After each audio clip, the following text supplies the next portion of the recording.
चलिए, मैं 2 वीडियो पीछे दे चुका हूं।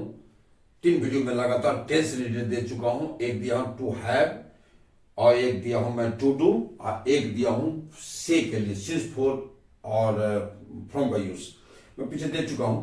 तो चलिए, आज मैं पुनः टेंस से संबंधित यानी टेंस का जो सीरीज मैंने स्टार्ट किया है उसी से संबंधित एक आवश्यक वीडियो मैं टू बी पे आज दे रहा हूं। हालांकि टू बी पे मैं पीछे चर्चा कर चुका हूं।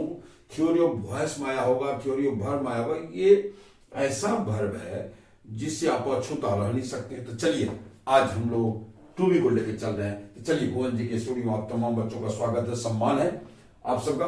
और जो ही बुजुर्ग और जो भी टीचर लोग भी देख रहे हैं, मुझे पता है। और चूंकि यहाँ जो लोकल में बहुत सारे टीचर्स हैं जो उसको देखते हैं। तो चलिए, आप तमाम टीचर को मेरी शुभकामना, आप तमाम टीचर को मेरा नमस्कार, आदाब, सलाम। चलिए, तो टू बी के बारे में आप पीछे भी जान चुके हैं। बहुत ज्यादा समय हमें यहाँ बर्बाद नहीं करना है, क्योंकि हमें टेंस लेके चलना है। तो टेंस पर इसको आप हटा नहीं सकते। इसको अगर हटा देंगे फिर टेंस पर प्रश्न लग जाता है। चलिए, टू बी एक वर्ब है जो हेल्पिंग वर्ब भी है और मेन वर्ब भी है। आप पीछे भी दे चुके हैं, थ्योरी ऑफ वॉइस जरूर आया होगा और आया है। तो टू बी जो है, तो टू बी एक वर्ब है जो टू भी वन रूप है इसका, चाहे हेल्पिंग वर्ब या मेन वर्ब, लेकिन है तो ये टू भी वन। तो टू भी वन है, तो इसी के और 5 रूप यहां बने हैं। बोर्ड पर आप देख लो, बच्चे जितने भी हैं सब देख लो। इसका V1, तो V1 में है बी और एम आर, ये 3 रूप आते हैं इसके। V1 में 3 इसकी संख्या हो जाती है। एक संख्या बी, एक एम और आर।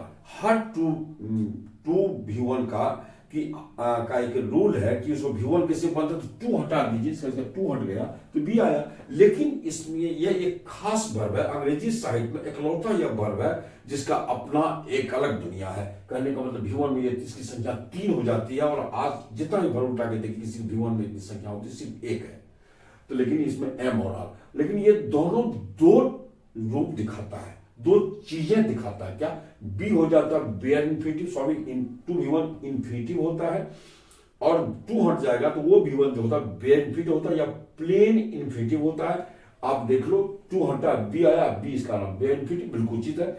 और यह बेयर इन्फिनिटिव का यूज कहां करते हैं, तो मॉडल्स के साथ हमेशा यूज होता है। Can, could, may, might, shall, should, will, must, ought to, use to, ये सब जो मॉडल्स है उसके साथ जो V1 प्रयोग होता है उसको हम कहते हैं बेयर इन्फिनिटिव। अब वो इसलिए बी का प्रयोग आप जब भी करोगे तो सीधा होगा या बेयर इन्फिनिटिव होगा और मॉडल के साथ समाप्त उसका यूज होगा।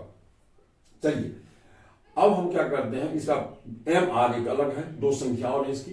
तो वो होता है प्रेजेंट इंडेफिनिट, यानी V1 का 2 नाम हो भी करता है आपका। V1 ही होता था दोनों, इसमें V1 की भी इसमें है, लेकिन V1 की संख्या 2 है। और 2 चीज दिखाने के लिए ये 2 रूप धारण किया है। एक रूप इसका बी है, एक रूप इसका एम आर। एम आर हो जाता है प्रेजेंट इंडेफिनिट। चलिए, फिर V2 है, V2 इसका रूप बदल कर वाज वेयर हो जाता है, और वाज वेयर पास्ट इंडेफिनिट है।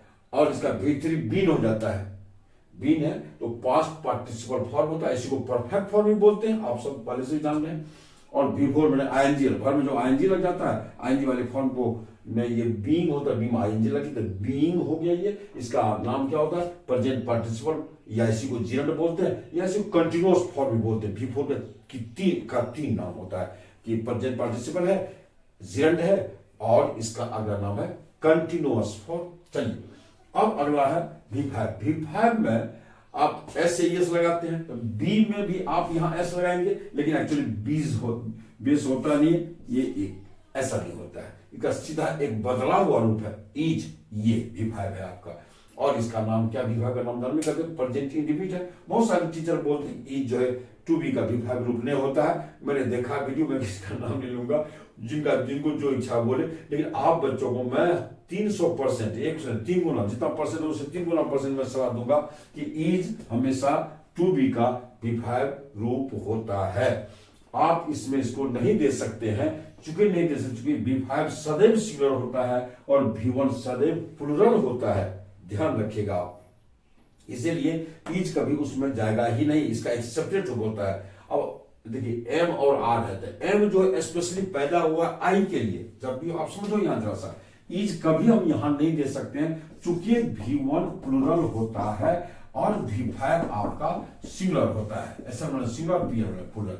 अब देखिए V1 जो है आपका ये प्लुरल है, R प्लस सारे प्लुरल सब्जेक्ट के साथ प्रयोग होता है।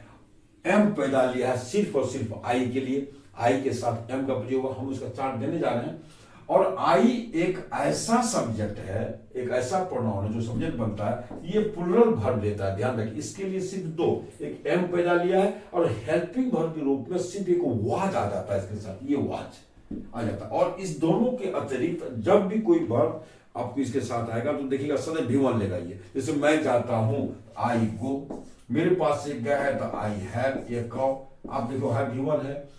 मैं दौड़ता हूं तो आई रन, अब देखिएगा आई जो है सदैव प्लुरल वर्ब लेता है, इसलिए आई को मिला जुला के और प्रत्यक्ष रूप से इसमें प्लुरल का गुण है। तो यही कारण है कि एम को भी आपको V1 में ही रखा गया है, चूंकि आई के साथ प्लुरल वर्ब आता है, इसीलिए यही कारण है कि एम को V1 के रूप में रख दिया गया और आई को इसके साथ लगा दिया जाता है, मन आई एम, मन आई के लिए ये यूज हो जाता है। तो इसलिए एम को यहां नहीं रखा गया है V5 में, क्योंकि ये V5 एकदम खास करके ये कोई मिक्स नहीं करता है, ये सदैव सिंगुलर के साथ ही यूज होगा। लेकिन आई एक ऐसा आपका सब्जेक्ट है जो सिंगुलर वर्ब भी ले लेता है और प्लुरल वर्ब भी ले लेता है, इसलिए आई को प्लुरल में रख दिया गया। जब प्लुरल में कैरेक्टरिस्टिक्स है, उसमें गुण है, तो रख दिया गया। तो यही कारण है इज को V1 में आप नहीं रख सकते हैं। V1 को जब भी रखिए तो V5 में आप रखिए, इसको एकदम क्लियर करके इसको रखिए, ध्यान रखिएगा। इसलिए अब बी का V5 रूप इज होता है। मैं पहले इसको चर्चा मैंने नहीं की थी, क्योंकि मैं समझ रहा था वीडियो बनेगा तो मैं वहां चर्चा कर दूंगा। इसलिए इज को किसी V1 में रखना मेरे ख्याल से ऐसा एक मजबूत सोच ये नहीं है, और ग्रामीण तो भी वैसे भी लॉजिक है भाई। अब इसके साथ तर्क है कि अगर V5 सिंगुलर सब्जेक्ट के साथ जाता है और V1 प्लुरल सब्जेक्ट के साथ जाता है, और आई एक ऐसा, फिर आपको प्रश्न होगा कि भाई आई तो सिंगुलर है, तो इसलिए फिर एम कैसे होगा, एम को प्लुरल में कैसे रखिएगा, V1 में क्यों रखिएगा? तो आई एक ऐसा सब्जेक्ट है जो प्लुरल वर्ब भी लेता है, आप देख लो यहाँ। यही कारण है आई को भी प्लुरल सब्जेक्ट के लिस्ट में रख करके यूज किया जाता है, लेकिन एक्चुअली है सिंगुलर, ध्यान रखिएगा। ये बातें थी। तो चलिए अब हम लोग इसके बारे में चर्चा करते हैं। इसका अब आगे मैं इसको साफ कर देता हूं। अब थोड़ा सा इसके बारे में बृहद चर्चा। सबसे पहले मैं ये बता दूं कि इसके साथ सब्जेक्ट को किस सब्जेक्ट के साथ कौन सा इसमें हेल्पिंग वर्ब आएगा, और फिर ये क्या है हम जरा से क्लियर कर रहे हैं। आइए एक पल में हम लोग देख लेते हैं कि एम, इज और वाज, बेर ये जो होते हैं इसके प्रयोग किस सब्जेक्ट के साथ होता है। बस एक नजर डाल दीजिए। आप देखिए मैं चार्ट दे चुका हूं। एम तो स्पेशली आई के लिए है, और आई के साथ वाज, और ये जो होता है, हाँ सॉरी एक चीज और यहां छूट गया, आई और ई। ये देखिए आई के साथ एम स्पेशली पैदा लिया आई के लिए, तो आई के साथ वाज भी प्रयोग होता है पास्ट टेंस में, ध्यान रखिएगा। ये जो मैंने आई के लिए एम और वाज होता है, वेयर नहीं आता है। और आर और वेयर ये दोनों प्रयोग होता है किसके लिए, ये वी, यू, दे या प्लुरल प्रोनाउन माने ही एंड सी अगर आ जाए, या कोई ऐसा प्रोनाउन एक से अधिक जुड़ के आ जाए प्रोनाउन ही, तो उसके साथ भी आप प्रेजेंट के लिए आर और पास्ट में वेयर का प्रयोग कर लेंगे। या प्लुरल कोई नाउन तो रहेगा, जैसे बॉयज है, गर्ल्स है, राम एंड मोहन है, सीता एंड गीता है, इसमें जब भी कोई रहेगा प्लुरल, हम लोग जो प्लुरल नाउन बना लेते हैं या कोई ऐसा प्लुरल प्रोनाउन आ जाता है, तो हम उसके साथ आर और वेयर का प्रयोग कर लेंगे अपने अर्थ के हिसाब से। और इज है, इज का प्रयोग, और was, he, she, it, singular noun, singular pronoun, जिससे सिंगुलर प्रोनाउन बोल समबडी, समवन, एनीबॉडी, मैंने पीछे बोला था, और या इच प्रयोग हो जाता है प्रोनाउन के रूप में, आइदर भी हो जाता है, नेदर भी हो जाता है। इस सब के साथ आप प्रेजेंट इज कर देंगे, और पास्ट में वाज का प्रयोग हो जाता है, था थी के लिए वाज का प्रयोग कर लेते हैं। न्यू वाज का प्रयोग दो अपना आई के साथ भी होता है और इस सब्जेक्ट के साथ भी होता है। इसलिए सिंगुलर प्रोनाउन, सिंगुलर नाउन जब भी रहेगा तो उसके साथ ई जाएगा या वाज आएगा, और प्लुरल जब भी रहेगा आर वेयर आएगा, और एम आई रहेगा तो उसके साथ हम अर्थ के अनुसार एम और वाज का प्रयोग कर लेंगे। अब चलिए अगली बात मैं कर लेता हूं कि एम, इज और वाज वेयर दो भूमिका करता है, ध्यान रखिएगा, दो भूमिकाएं करता है। वो मेन वर्ब भी है और आपको हेल्पिंग वर्ब भी है। बी बीन भी है, मेन वर्ब में उसका एक अलग बता रहा हूं उसके बाद। तो एम, इज और वाज वेयर ये पांच जो है बिल्कुल हेल्पिंग वर्ब भी है और मेन वर्ब भी है। और दोनों रूपों में ये अपना अर्थ रखता है। जैसे और आपने देखा डू डज डी का भी आपने देखा कि हेल्पिंग वर्ब में उसका अपना कोई अर्थ नहीं है, टेस्ट दिखाता है। हैज हैव हैड भी अपना कोई निजी अर्थ नहीं रखता, टेस्ट दर्शाने के लिए उसका अर्थ है में ले आते हैं। एक्चुअली जो उसका निजी अर्थ होता है वो नहीं होता हो पाता है। लेकिन ये जो है आपको am is are was were helping verb के रूप में यूज कीजिए, चाहे मेन वर्ब के रूप आप यूज करो। देखो इस दोनों अवस्था में इसके अपने अर्थ हैं जो मैं लिख चुका हूं। अब ये मेन वर्ब कब बनता, जैसे गौर से सुन लीजिए, एमवी के रूप में और एचवी ग्रुप में एग्जांपल दे दिया हूं। देखिए जब ये अकेले आएगा, am is are was were, जब सेंटेंस में वर्ब के रूप में अकेले हो, वर्ब के रूप में अकेले हो, तो इस अवस्था में ये पांचों आपका मेन वर्ब कहलाएगा। जैसे देख लीजिए, आई एम अ स्टूडेंट, मैं छात्र हूं, एम यहां एम भी अकेले है। You are a student a teacher, तुम एक शिक्षक हो, यहां एम भी आ गया। ही इज अ टीचर, वह एक शिक्षक है। अगर इसी हम कर दें, इसकी जगह में वाज करते हैं, he was a teacher, was फिर यहाँ अकेले आ जाएगा वर्ब के रूप में, तो एम भी हो जाएगा। यहाँ यू वेयर, यहाँ वेयर लगा दें तो यू वेयर अ टीचर। अगर यहाँ आ जाए वेयर, जिसको वर्ब भी बोला जाता है भाई, अब वर्ब भी बोल सकते हैं, जैसे यू वेयर अ टीचर, तो आप यहाँ वेयर आ जाएगा तो अकेले आएगा वर्ब के रूप में, तो ये एम भी हो जाएगा। यानी कि am is are was were verb के रूप में सेंटेंस में अगर अकेले हो, उस अवस्था में आप उसको एम भी कहेंगे, मेन वर्ब कहेंगे। फिर यही अगर वर्ब आप देख लो, एम है, एम यहां देखिए एम भी है, रीडिंग मेन वर्ब चाहे 6 रूप में से किसी भी रूप में क्यों ना हो, तो उसके साथ अगर am is are was were आएगा, इस अवस्था में am is are was were ये पांचों आपका हेल्पिंग वर्ब बन जाएगा, क्योंकि जब वो एम भी के साथ आएगा। आप देखो एम यहां से reading I am reading, am भी आ गया, एम भी के साथ एम आ गया। You are to go main verb है, तो यहाँ आर आपका एच भी हो गया। और ही इज टॉट, यहाँ भी3 है, पैसिव सेंटेंस है, भी3 है, मेन वर्ब है, इसके साथ इज आ गया, तो अब आपको देखो एच भी हो गया। आप इसी जगह चाहो तो अगर मान लो थोड़ी अगर हम वाज लगा दे, थोड़ा ही वाज टॉट, वो पढ़ाया गया, ये वाज क्या हो गया, एच भी हो गया। अगर आर की जगह आप यहाँ वेयर लगा दो, यू वेयर टू गो, तुम जाने वाले थे, तो आप देख लो ये सब बन जाएगा हेल्पिंग वर्ब। तो ये था इसका कि हेल्पिंग वर्ब कब बनेगा और मेन वर्ब कब बनेगा, दोनों अवस्था में इसका अर्थ होगा। और अकेले जब आएगा तो मेन वर्ब होगा, और जब मेन वर्ब के साथ ही आएगा तब ये मेन वर्ब ना होकर के ये हेल्पिंग वर्ब हो जाएगा। आपने समझा? चलिए, इसका बहुत विस्तार रूप है, सब प्रेजेंट इंडेफिनिट हम लोग पढ़ेंगे। इसका बहुत सारा टेंस में यूज होते रहता है, ये पैसिव बनाने के काम में आता है। आप थ्योरी ऑफ पैसिव में देखे होंगे वॉइस में, तो ये सब चीज आएगा और हम उसको पढ़ते ही रहेंगे। बस थोड़ा सा जानकारी मुझे देनी थी, इसके बारे में जान लीजिए। और चलिए अब बी बीइंग बीइंग के बारे में चर्चा कर लेते हैं, उसको भी आप जैसा देख लो। अब देखिए, बी बीइंग बीइंग है, ये बी विवन रूप हो गया टू बी का, और बीइंग भी3 हो गया, बीइंग बिफोर पीछे भी दे चुके हैं। और अब इन तीनों के बारे में बता लिए, am is are was were तो जान चुके, एम भी और एच भी दोनों है। अब ये तीनों भी एच भी है और एम भी में हेल्पिंग वर्ब भी है और मेन वर्ब भी है। तो मीनिंग ये हेल्पिंग वर्ब के रूप में मीनिंगलेस होता है, इसका कोई अर्थ नहीं होता है हेल्पिंग वर्ब के रूप में, यानी जब ये किसी मेन वर्ब के साथ आकर इसका अपना कोई अर्थ नहीं होता है। और जब एम बी मेन वर्ब के रूप में जब आएगा तो इसका मीनिंगफुल, इसका अर्थ हो जाता है। और इसका अर्थ क्या, ये अर्थ किस अर्थ में, तो बनना, होना, रहना, इन तीनों के अर्थ में ये तीनों का यूज हम करेंगे इसके हिसाब से। अब आपको हम एग्जाम्पल दे रहे हैं इसका, बी बीन और बीन, ये मेन वर्ब के रूप में भी और हेल्पिंग वर्ब के रूप में भी इसका हम यूज आपको करके बता देते हैं। आप देख लो जरा सा, देखिए बी को यहां मैं दे दिया हूं, बी को एमबी के रूप में या अकेले भी आता है या मॉडल्स, मॉडल में कौन कौन, can, could, may, might, shall, should, will, would, must और टू, यूज टू। इसको मैंने दर्शा दिया आपको कि मॉडल्स को कंफ्यूजन नहीं करना के साथ आता है एमबी के रूप में, या अकेले जरूरत पड़ता है अकेले भी आ जाता है या मॉडल्स के साथ भी आता है। आप देख लो एग्जाम्पल के रूप में यहाँ कि बी ब्रेव, बहादुर बनो, बी मतलब बनना, रहना, होना, बी ब्रेव, बहादुर बनो, बहादुर हो जाओ। बी लेबोरियस, मेहनती बनो, मेहनती हो जाओ, है ना, या मेहनती रहो, बहादुर रहो, ये सब सेंस में आता है, इम्पेरेटिव सेंटेंस है ये। और इसी का फिर नेगेटिव देखिए मैंने बना दिया, डोंट बी कवर्ड, कायर मत बनो, है ना, ऐसा।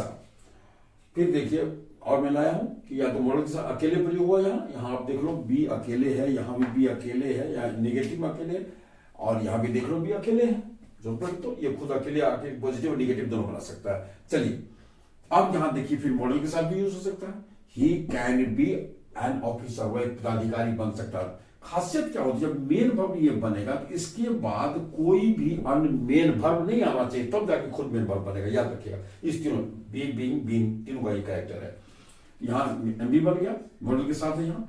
और यहाँ देखो भाई, यहाँ ये आपको मैं दर्शा देता हूँ, यहाँ एमबी है यार, तो सब एमबीए है, तो क्या दिखाना है, यू शुड बी ब्रेव, तुम्हें बहादुर बनना चाहिए, तुम्हें बहादुर होना चाहिए, ये सब, तुम्हें बहादुर रहना चाहिए, जो अर्थ आप मैं आप चाहे तो यूज करो, बनना, होना, रहना, तीन अर्थ में इसका यूज होता है, जिसमें आपको सेट हो आप कर लो। जैसे ही ऑलवेज यूज टू बी है, वह सदैव यहाँ हुआ करता था, यहाँ रहा करता था, ऐसे मैंने जब पहले, तो अब नहीं रहता है, अब नहीं होता, चूंकि वो जब भी था यहाँ रहा करता था, यहाँ हुआ करता था, मैं यहाँ उपस्थित रहा करता था। तो आप देख लो मॉडल के साथ आया अपना ये यूज, एमबी के रूप में आ गया। चलिए एमबी को अब भी उसके बाद अब इसको हम लोग पढ़ लेते हैं।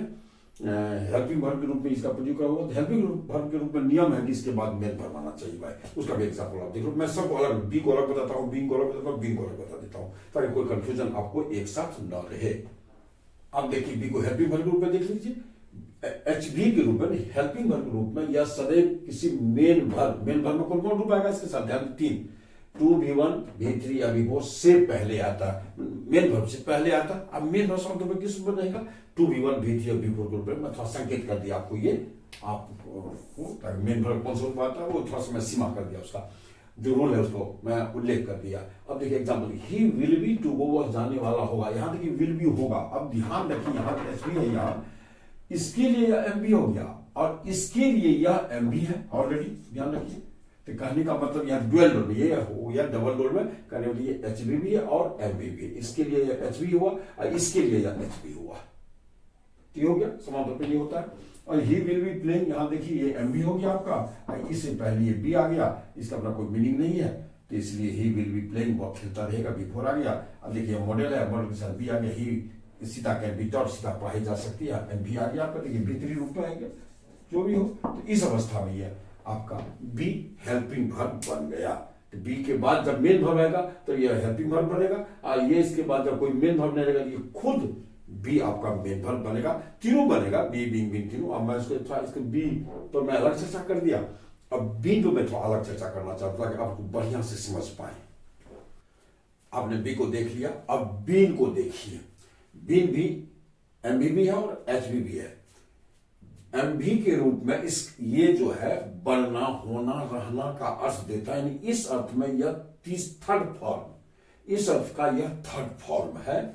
और थर्ड फॉर्म जो हैज, हैव, हैड के साथ मिलकर अपना सेंटेंस में आता है। ये जैसे हैज, हैव के साथ ये बीन रहेगा तो ये प्रेजेंट परफेक्ट टेंस होगा, और हैड के साथ भी बीन आता है जो पास्ट परफेक्ट टेंस हो जाएगा।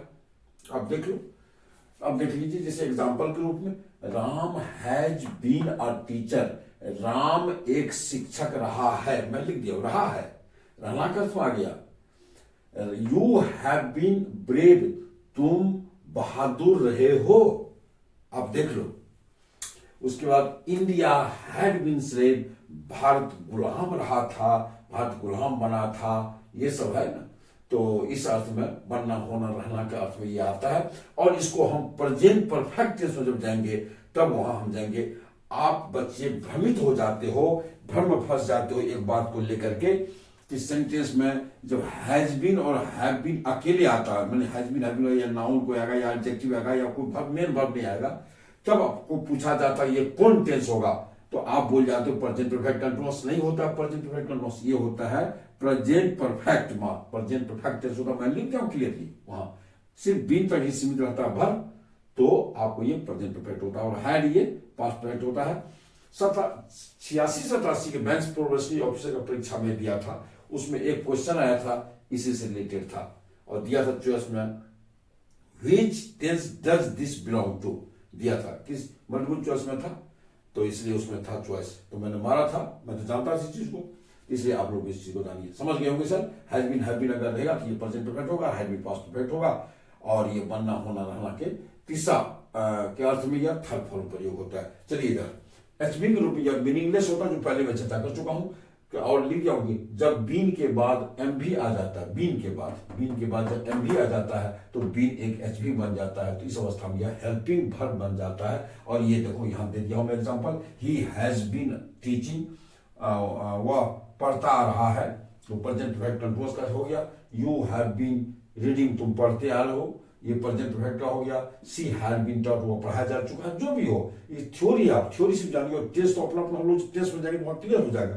कि बीन के बाद अगर एम भी आ गया हो तो इस अवस्था में यह बीन हेल्पिंग वर्ब बन जाता है। और इस अवस्था में इसका कोई अर्थ अपना तो नहीं होता है, सिर्फ टेंस में प्रयोग होता है, टेंस को ये दर्शाता है। बस यही था बीन के बारे में। चलिए अब हम लोग बीइंग को जान लेते हैं। अब बीइंग को देख लीजिए, बीइंग भी एम भी है और एच भी है, मेन वर्ब भी और हेल्पिंग वर्ब भी है। बस ये भी बनना, होना, रहना के अर्थ में यह बिफोर के रूप में प्रयोग होगा। मैं लिख दिया हूं बीइंग। बीइंग मतलब क्या, होने के, और बनना होना लिख दिया मैं। अब बीइंग का क्या अर्थ होगा, जैसा देखिए, होने के नाते, बनने के नाते। मैं इसको दो तरह से बताया हूं, ए और बी करके, आप देख लो। तो बीइंग होने के नाते, बनने के नाते, रहने के नाते, ये सब होता है। और भी इसमें आप अपने ढंग से जोड़ सकते हैं, कोई दिक्कत है नहीं। ऐसा सेंटेंस हमें स्टार्ट करते हैं बीइंग से, वो सेंटेंस को स्टार्ट करते हैं। जैसे बीइंग अ टीचर, एक शिक्षक होने के नाते, एक शिक्षक बनने के नाते, एक शिक्षक रहने के नाते। I will teach you honestly, मैं तुम्हें ईमानदारी से पढ़ाऊंगा, है ना। बीइंग से हम स्टार्ट करते, जैसे being a teacher, being a leader, एक नेता होने के नाते। I have to serve the nation, हमें राष्ट्र की सेवा करनी है। बीइंग एन ऑनेस्ट सन, एक ईमानदार पुत्र होने के नाते, I have to serve my parents, मुझे अपने माता पिता की सेवा करनी है। इसलिए बीइंग अ टीचर, एक शिक्षक होने के नाते, बीइंग अ फार्मर, एक किसान होने के नाते, बीइंग अ शॉपकीपर, एक दुकानदार होने के नाते, बीइंग अ लीडर, एक नेता होने के नाते। बस ऐसे बनाते जाइए आप, ऐसे हम लोग ऐसा बनाते हैं, उसका एक सेंटेंस जोड़ दीजिए। फिर आप देखिए, अब ये बीइंग बिफोर है, तो इसके पहले आप am, is, are, was, were भी लोग लगा करके यूज करते हैं इसको, इसलिए आप ध्यान रखिएगा, क्योंकि मेन वर्ब है। तो बिफोर से पहले हम am, is, are, was, were लगाते हैं, इस बात को हम सभी जानते हैं। इसलिए आप देख लो, he is being better and better, वह बेहतर से बेहतर हो रहा है। आप आराम से लिखो, it is being higher and higher, या ज्यादा से ज्यादा ऊंचा हो रहा है ना। तो इस ढंग से आप बना सकते हैं।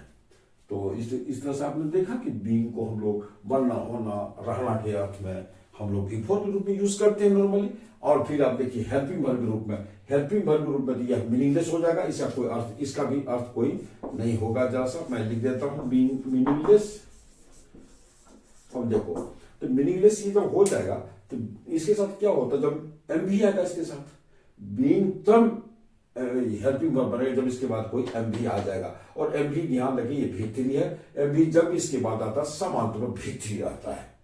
बीइंग प्लस भी3 जब ये देखिएगा तो इस अवस्था में बीइंग को आप हेल्पिंग वर्ब समझिएगा। और बीइंग का कोई अर्थ नहीं होता, सिर्फ अपना टेंस में यूज होता है एक अपना नियम के अनुसार। जैसे ही इज बीइंग टॉट, वह पढ़ाया जा रहा है, देख लीजिए यहाँ बीइंग आ गया तो बीइंग में दे दिया, एच भी हो गया आपका ये, और टॉट टू एम भी है, ये चाहे कोई भी रूप क्यों ना हो। तो थ्योरी में याद रखना, बीइंग के बाद एम भी आएगा तो बीइंग आपका हेल्पिंग वर्ब बन जाएगा। जैसे यू वेर बीइंग हेल्प, तुम्हारी मदद की जा रही थी। इस तरह से हम लोगों ने जाना कि बीन और बीइंग एम भी है और एच भी है। मेरे ख्याल से मैंने इसको बृहद पूर्वक बताया, बहुत अच्छा से बता दिया। और इसको हम लोग टेस्ट में जाएंगे तो फिर टेस्ट में पूरी तरह से इसका अध्ययन हम लोग करेंगे, इसका यूज करेंगे। तो टू हैव और टू बी को मैंने यहां बृहद पूर्वक बता दिया है। और आपको मैं सिंस, फॉर और फ्रॉम का भी यूज मैं वहां दे दिया हूं, क्योंकि ताकि इस सबको जब मैं टेस्ट में लेके जाऊंगा, टेस्ट में जब इसका यूज करूंगा तो मेरे ख्याल से आपको कोई दिक्कत नहीं होगी समझने में। सिर्फ आप इस वीडियो गहराई से, गंभीरता से और समय देकर के देख लीजिए, क्योंकि समय को समय चाहिए। ध्यान रखिएगा, आप समय को समय चाहिए, ये हमें याद रखना चाहिए। अगर आप किसी तरह से आप अच्छा से अच्छा करना चाहते हैं, बेहतर करना चाहते हैं, तो निसंदेह समय दें। और समय दे करके आप धैर्य के साथ अध्ययन करें। Certainly you must be better and better, आप बेहतर से बेहतर होते चले जाएंगे। कोई चिंता नहीं, कोई खौफ नहीं, कोई परेशानी नहीं, कोई टेंशन नहीं होता इंसान को। चलिए मैं अभी वीडियो समाप्त करता हूं। अब हम आपको मिलेंगे अगले प्रेजेंट टेंस के वीडियो में। तब तक के लिए आप तमाम लोगों से विदा लेता हूँ और आप तमाम लोगों को धन्यवाद देता हूँ। लेकिन एक इशारा करता हूँ, चल टिप दे जरा सा भाई, सब्सक्राइब कर दे, है ना। चलिए, धन्यवाद आपको।